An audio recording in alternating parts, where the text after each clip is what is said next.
up, me loves. Welcome to my new segment, which is Nat's Chats. Usually, Nat's Chats is included at the end of each Renegade Tuesday reaction video.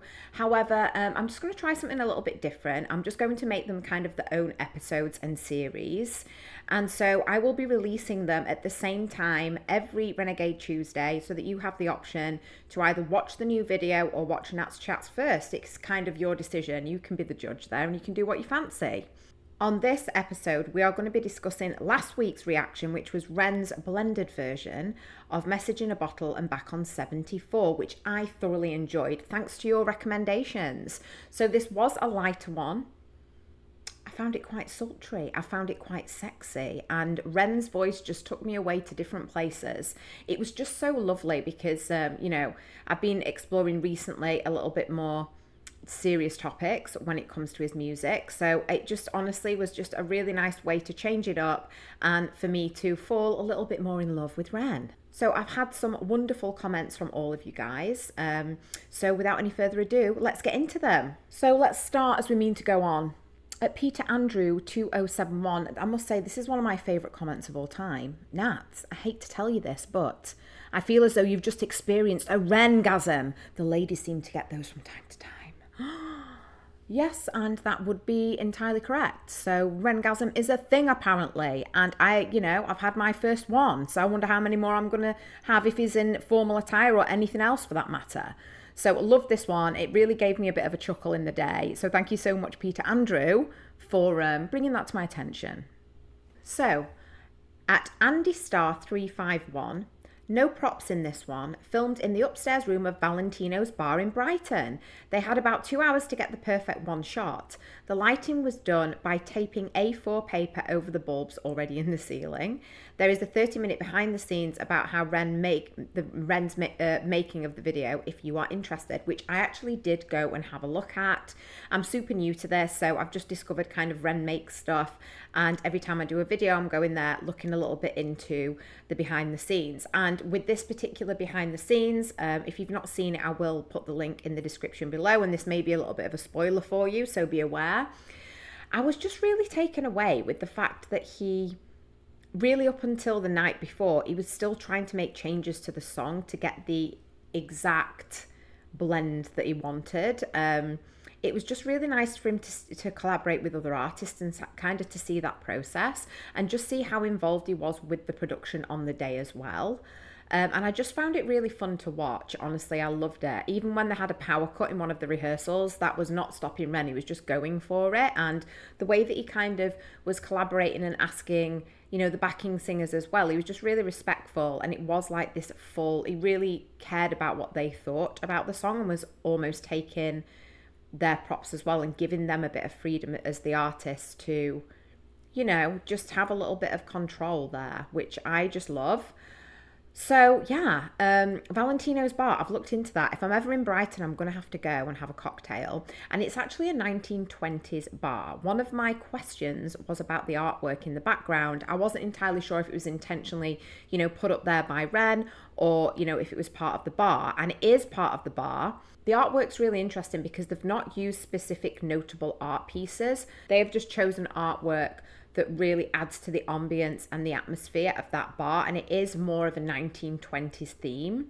And in the behind the scenes as well, I found the acoustics absolutely amazing in the bar. I can totally understand why he wanted to go there. It just honestly, just stepping into it and just seeing that, it just took you back, into that era. I think it was perfect for a depiction of the 1970s as well. It really just took you back in time and made you really nostalgic. So I really appreciated that kind of choice of the location, and obviously as well the fact that it was back in his chosen hometown just makes it even more special there. I actually did see in the behind the scenes the taping of the A4 paper, so that was it's pretty shocking really. You think like with an artist of Ren that he would have this whole production and this whole team, and it is really intimate, which I quite like about that. And the fact that they only had 2 hours to get the take, I mean, what with the lighting and just all of the components that go into that production of filming it, that must have been really challenging, but he did not disappoint us, did he? I really do love this song and just appreciated that. So thank you so much for your comment. So again, the images on the wall look to be Art Deco, maybe Nouveau as well.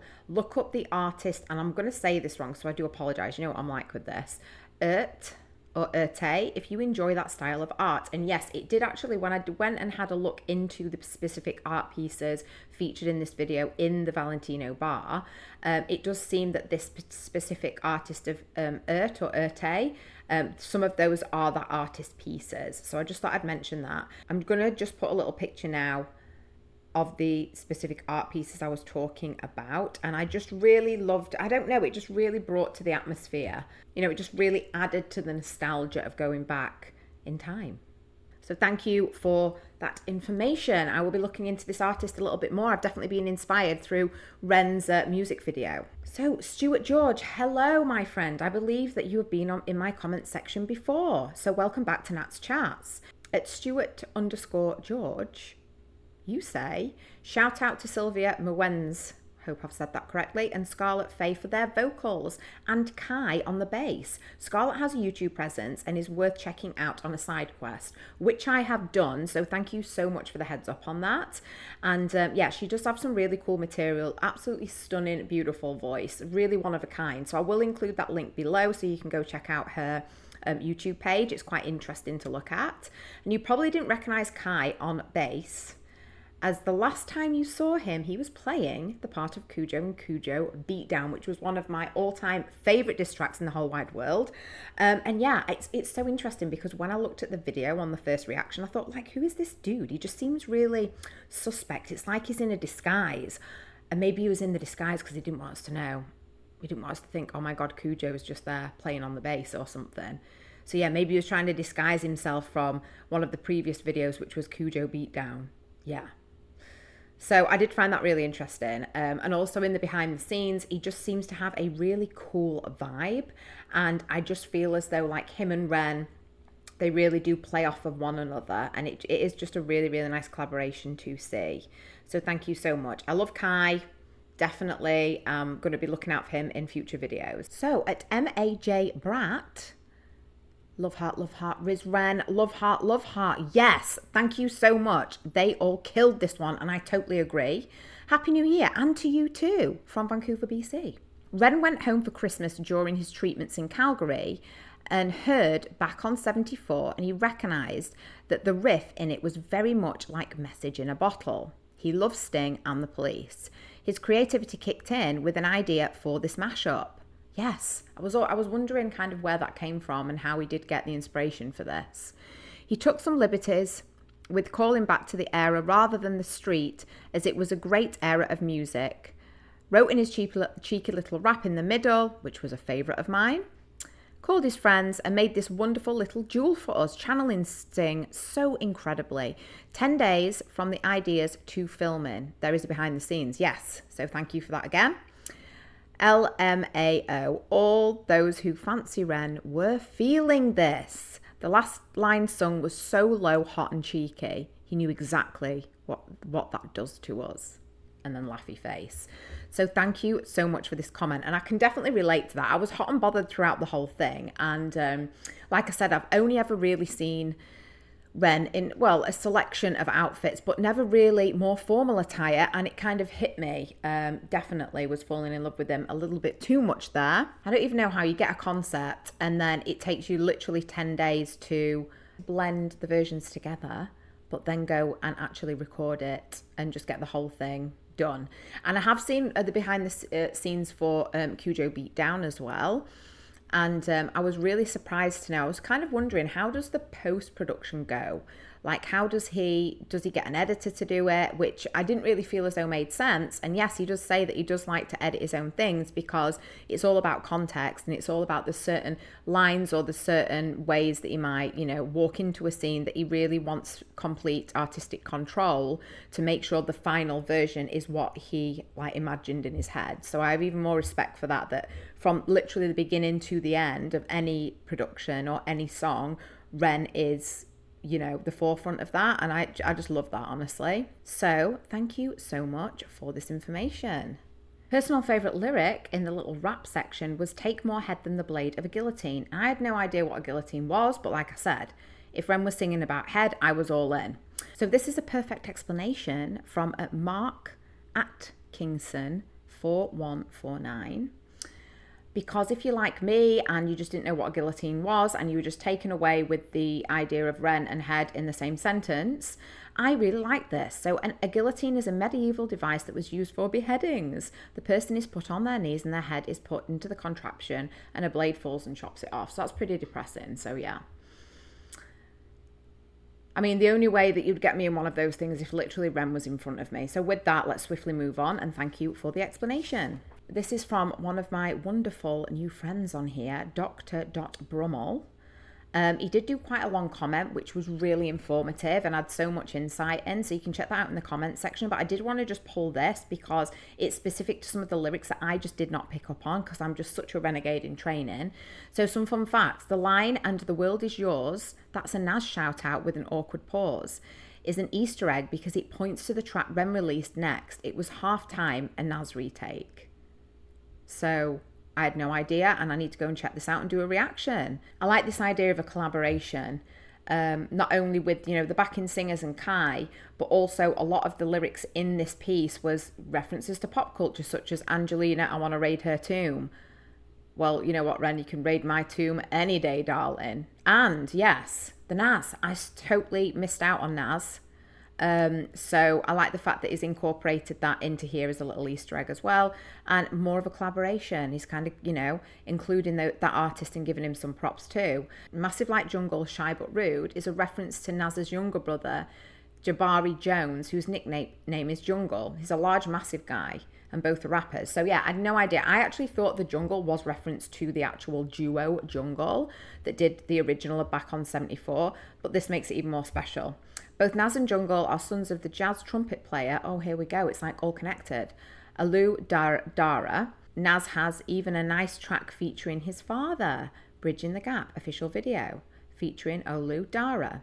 Love the lyrics, rapping about his father and his family. So we're just bringing everybody in to the game here when it comes to Back on 74, A Message in a Bottle. And like I said, it just seems to be a full collaboration in every which way. So thank you so much, Dr. Brummel, for this information. Really appreciate that. This is our last comment, which is from @Caladon2659. I was 12 in 1974. There was no internet. We only had 3 TV channels. We had 4 in the 90s. We made our own entertainment and intimately knew all of our neighbours. Community was everything. Even though the phone was there, it was easier to go to your friend's house and actually spend time with them. This song evokes a longing to return to those days and a sense of a loss for those of us who lived through it. And yes, I was brought up, I'm an 80s girl. I was brought up, I can remember the 90s.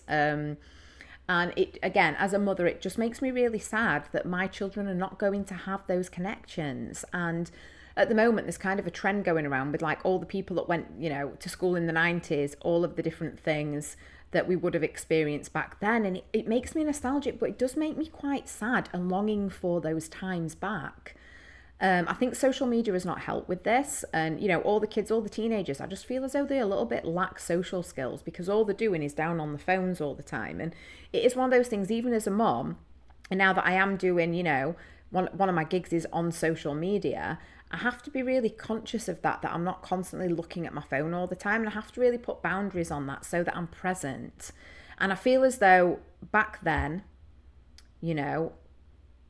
people lived in the moment, and I don't feel as though that's unfortunate. The current world, people aren't living in the moment at all when it comes to family and friends and just making those connections.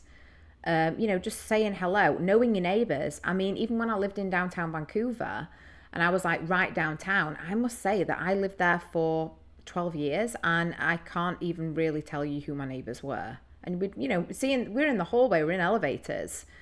It's really sad, and I feel as though back then you just felt more supported as a community and you did feel more seen because people had an interest in getting to know who you were, if you were in the social circle, or even in this case, when it comes back to Back on 74, living on the street, everybody wanted to know the neighbours, everybody wanted to kind of know your story, and it is very, very lacking now. So I really did just appreciate this comment, loved reading this, and it just took me back to kind of when I was younger.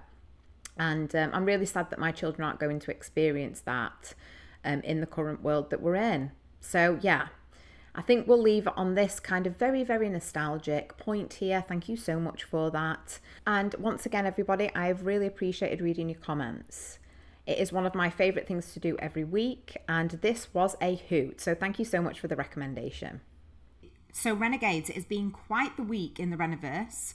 Ren recently took to social media to declare that he will be releasing the first premiere of the next instalment of the tales, being Vincent's tale, The Bedroom, on Thursday, the 15th of January 2026. So I will be glued to my screen. I have cancelled all plans for the day. I was actually thinking about this the other day because obviously I have the school run, so I was really nervous that he was going to release it during the school run. I want to get on here, do a first reaction to his live, and then post it as soon as I can. Fingers crossed there won't be any technical difficulties, because this is my first experience with this. It is my first official release as a renegade in training, so I'm very excited for this experience. And I was thinking, oh my God, luckily it's at 11 o'clock, so it doesn't disrupt the school run. But if it did, well, I'd just have to say to the schools, I'm sorry, priorities people, I will be late collecting my children, because it is very important that I do a first reaction to Ren's Vincent's tale, The Bedroom. So yeah, I wonder what they'd say to that, hey? We can only imagine. So luckily that did not happen, and I will be glued to my screens, as I'm sure most of you will be doing as well. So I was kind of thinking about this, and I have a few theories. I actually thought, and I've just released my first reaction for Vincent's tale, the Sunflowers prologue, as well as self-portrait, in preparation for the next instalment of the tales on Thursday. And I did record this well over a week ago, so this was before all of the releases, and I keep referring to it as Richard's Tale because word on the street was that the next instalment of the tales would be Richard's Tale, the police officer. So yes, obviously we know it is more about Vincent, so I'm very, very intrigued. I really enjoyed doing that reaction, so do check it out. It was released today. The only thing Ren has given us is the picture of him appearing to sit on a bed. In fact, I'm just going to whack the picture up right now because this is all we've got to go on. So this is literally the only thing that we've got to go by. And I'm sure you guys have thought, well, what does this mean? Vincent's tale, The Bedroom. So yeah, first of all, like I said before, I was really anticipating a Richard's tale, but I guess that I don't even know if that's going to come, to be honest with you. I hope it does. I hope we go into this character a little bit more and figure out a little bit more about Richard. I have actually, since doing the Vincent self-portrait, I've gone and watched some of the Instagram stories that explain, and it's also on Ren Make Stuff, so I'll put that link below, that explain the character of Richard a little bit more. So that was really insightful. So we only have really this picture to go on. So as soon as I heard the title, The Bedroom, honestly, it kind of had a bit of a negative connotation for me, and I think it's because of all this, essay to do with Violet, and that kind of generational cycle that we explored within the tales of Jenny and Screech and Violet as well. I don't know what he's really wearing, to be honest with you. He's got his guitar in hand, which is obviously very Ren, and I love the fact that he's also incorporated the guitar with a lot of his characters as well within these tales specifically. But it seems there's some medicine on the bedside. I was actually thinking, could it be like a prison cell? But it looks pretty comfortable for a prison cell. So my mind kind of goes to, maybe he's breaking the cycle. Maybe Vincent's the guy that's going to break it, and we're going to have hope at the end of this. Maybe he's the hope after all. That is kind of one of my theories. And maybe he's in like a transitional housing, which, prepares people for the real world and kind of that transition from prison. Or I was even thinking, to me, this could even be like a sober living. Maybe he's going to get clean. Maybe he's going to, go down this route of facing his demons and throwing the alcohol away. And maybe his arrest was a wake-up call for that character. So that's kind of, what I see and feel from this. I'm loving the fact that he's looking up at the light as well. The room does seem quite dark. So again, we have those themes of the light and of the dark. And he's kind of looking up at it as well. So to me, that means that he is not quite there in his journey, but there is a light at the end of the tunnel, perhaps for this specific character in, his situations and the things that he's been through. So I'm feeling positive about this, guys. I really am. And I feel as though Ren is just going to disappoint me and just crush my dreams, and we'll have another tragic addition to the tales. So I'm also thinking about Ren could also just be totally taking the piss out of us, and maybe this imagery has nothing to do with the tale of the bedroom at all, and is just having a laugh. So that could also be, that is another one of my theories. Could it even be the case that it's not anything to do with Vincent, but it is a character in this specific tale that is related to Vincent, and further on down the line when he releases additional ones, we'll figure all of that out and all the puzzle pieces will fit together and make sense. Somebody who really springs to mind, and I just wanted to mention as well with the tales, and I can say that now because obviously I've done all of them in preparation for the next installment, is that Ren really does embody and he does play most characters, and the only two characters that I have seen that actually are played by other people is Richard and also that dude at the beginning of Vincent's tale in the prologue, as well as he was kind of busking outside. So I don't really know how this guy relates to anything, but maybe he's got something to do with it. And then I'm also thinking maybe Vincent is, in some strange way, if we actually look at the timeline of, it seems as though the murder of Jenny and the death of Screech is within the same timeline, because I did pick up on the news story at the beginning of the prologue. So could Vincent have a connection to one of the other family members? And I don't know how this would work in the other tales. Or could it be the fact that him and Richard find a connection through the arrest? I don't know, guys. What do you think? I would love to hear in the comments. What are your theories on this? Where do you think this tale's going to go? What are we going to learn about Vincent's story? So yeah, my final thought and my final wish is that Vincent has got arrested, he's been maybe done some jail time, and he is now seeing the light. He is now a different man because of all the things he's gone through. He's starting to face his demons and he's getting sober, and we're going to kind of see that journey as he steps further and further towards the light at the end of that tunnel. That really is my wish for this character. So what do you guys think? Put all of your thoughts, theories and predictions in the comments section. I will really look forward to reading those, and we've only got a few days, guys, and we're going to find out. So I will be back on Thursday. I will be doing my first reaction and then doing a very quick edit and posting it as soon as I can, just to get out to you guys. And we'll be back with Nat's Chats on Renegade Tuesday, where we will be discussing Vincent's prologue of Sunflowers and Self-Portrait. And then we're going to do a very special edition on January the 22nd, which is now the Wildcard Renegade Thursday, where we will be doing Nat's Chats and talking about this new tale, The Bedroom. In the meantime, take care wherever you are in the world, and I'll look forward to seeing you very soon for another Nat's Chats. Ta-ra for now.